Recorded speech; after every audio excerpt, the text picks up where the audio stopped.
Welcome guys. എല്ലാ പ്രിയപ്പെട്ടവർക്കും നമ്മുടെ പുതിയൊരു വീഡിയോയിലേക്ക് സ്വാഗതം. ഇന്ന് നമ്മൾ നോക്കാനായിട്ട് പോകുന്നത് നല്ല അടിപൊളി ഒരു ചക്കപ്പായസം എങ്ങനെ തയ്യാറാക്കാമെന്നാണ്. അതിനായിട്ട് നമുക്ക് ആദ്യം വേണ്ടത് നല്ല ചക്കപ്പഴമാണ്. അത്യാവശ്യം നന്നായിട്ട് പഴുത്ത് നല്ല വരിക്കച്ചക്കയാണ് ഞാനിവിടെ എടുത്തിരിക്കുന്നത്. നല്ല ക്ലീൻ ചെയ്ത് ഞാൻ വെച്ചിരിക്കുന്നതാണ്. അപ്പം നമുക്കൊന്ന് അരിഞ്ഞെടുക്കണം. നമ്മളൊരു എന്താ പറയുക, മെഴുക്കുവരട്ടിയൊക്കെ അരിയുന്ന പോലെ നമുക്കൊന്ന് ജസ്റ്റ് അരിഞ്ഞെടുക്കേണ്ടതായിട്ടുണ്ട്. അപ്പോൾ നമ്മളൊന്ന് അരിഞ്ഞിട്ട് വരാം. നമ്മൾ ചക്ക നല്ലവണ്ണം അരിഞ്ഞ് കൊണ്ടുവന്നിട്ടുണ്ട്. ഒരു മെഴുക്കുവരട്ടിക്കുള്ള പരുവത്തിലാണ് നമ്മൾ അരിഞ്ഞെടുത്തിരിക്കുന്നത്. അപ്പം നമുക്ക് ഇതങ്ങ് മാറ്റി വയ്ക്കാം. മാറ്റി വെച്ചതിന് ശേഷം നമുക്കൊരു പാത്രത്തിലേക്ക് കുറച്ച് വെള്ളം എടുത്തിട്ട് അതിലേക്ക് നമുക്ക് കുറച്ച് ശർക്കര ആഡ് ചെയ്യണം. ശർക്കര ആഡ് ചെയ്തിട്ട് നമുക്ക് തിളപ്പിക്കാൻ വെക്കണം. നമുക്ക് ശർക്കര പാനിക്ക് വേണ്ടിയിട്ടുള്ളതാണ്.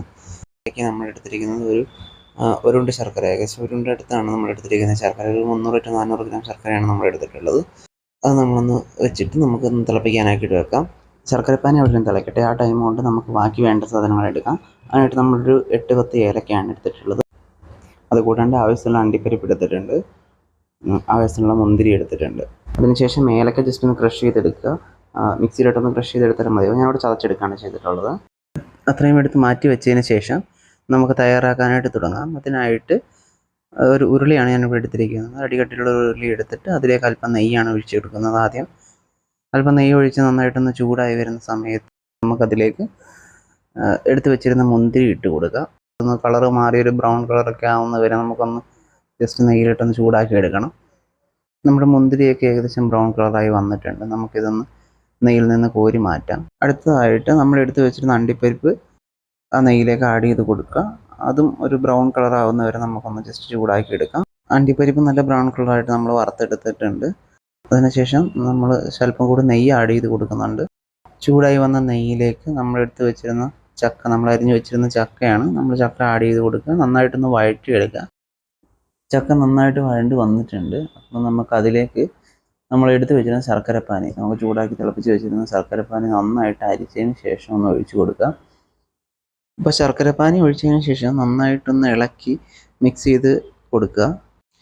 തീ ഒന്ന് കുറച്ച് വെച്ച് അല്പനേരം തിളയ്ക്കാനായിട്ട് വെക്കാം. അപ്പോൾ ശർക്കരപ്പാനിയൊക്കെ നന്നായിട്ടൊന്ന് തിളച്ച് വന്നിട്ടുണ്ട്. നമുക്ക് അല്പം തീ കുറച്ച് വെച്ചിട്ട് കുറച്ച് നേരം ഒന്ന് വെയിറ്റ് ചെയ്യണം. നമുക്കൊരു പായസത്തിൻ്റെ കൺസിസ്റ്റൻസിയിലൊക്കെ ഒന്ന് കുറുകി വരണം. അപ്പോൾ ശർക്കരപ്പാനി ഒന്ന് നന്നായിട്ട് കുറുകി വന്നിട്ടുണ്ട്. നന്നായിട്ട് കുറുകി വന്ന ശർക്കരപ്പാനിലേക്ക് നമുക്കിനി അല്പം തേങ്ങാപ്പാൽ ആഡ് ചെയ്ത് കൊടുക്കണം. ഞാനിവിടെ ഏകദേശം ഒരു 3 മുറി തേങ്ങയാണ് ഞാൻ എടുത്തിട്ടുള്ളത്. 3 മുറി തേങ്ങയുടെ പാലാണ് ഞാനിവിടെ പിഴിഞ്ഞെടുത്തിട്ടുള്ളത്. ഞാൻ അതൊന്ന് ആഡ് ചെയ്ത് കൊടുക്കുകയാണ്. തേങ്ങാപ്പാൽ ആഡ് ചെയ്തതിന് ശേഷം നന്നായിട്ടൊന്ന് ഇളക്കി കൊടുക്കുക. തീ അല്പം ഒന്ന് കുറച്ച് വെച്ച് നല്ല രീതിക്കൊന്ന് ഇളക്കി കൊടുത്ത് നന്നായിട്ടൊന്ന് തിളപ്പിച്ച് വറ്റിച്ചെടുക്കുക. അല്പം ഒന്ന് വെള്ളം വറ്റി വരുമ്പോഴത്തേക്കും നമുക്കതിലേക്ക് നമ്മൾ വറുത്ത് വെച്ചിട്ടുണ്ടായിരുന്ന അണ്ടിപ്പരിപ്പ് മുന്തിരിയും ഇട്ട് കൊടുക്കാം. അതിൻ്റെ കൂടെ തന്നെ നമ്മൾ ചതച്ച് വെച്ചിരുന്ന ഏലക്കയും കൂടി ഒന്ന് ആഡ് ചെയ്ത് കൊടുക്കാം. പിന്നീട് നമ്മളെല്ലാം കൂടി ഒന്ന് മിക്സ് ചെയ്ത് നന്നായിട്ട് വെള്ളം വറ്റിച്ചെടുക്കുന്നുണ്ട്. നന്നായി ഒന്ന് കുറുകി വന്നതിന് ശേഷം നമുക്ക് സ്റ്റൗ ഓഫ് ചെയ്ത് വെക്കാം. അപ്പോൾ ടേസ്റ്റി ആയിട്ടുള്ള ചക്കപ്പായസം റെഡി ആയിട്ടുണ്ട്. അപ്പോൾ ഇത്രയേ ഉള്ളൂ നമ്മുടെ വീഡിയോ. ഇന്നത്തെ വീഡിയോ ഇഷ്ടപ്പെട്ടിട്ടുണ്ടെങ്കിൽ ഒന്ന് ലൈക്ക് ചെയ്യുക, സബ്സ്ക്രൈബ് ചെയ്യുക, സപ്പോർട്ട് ചെയ്യുക. Thank you.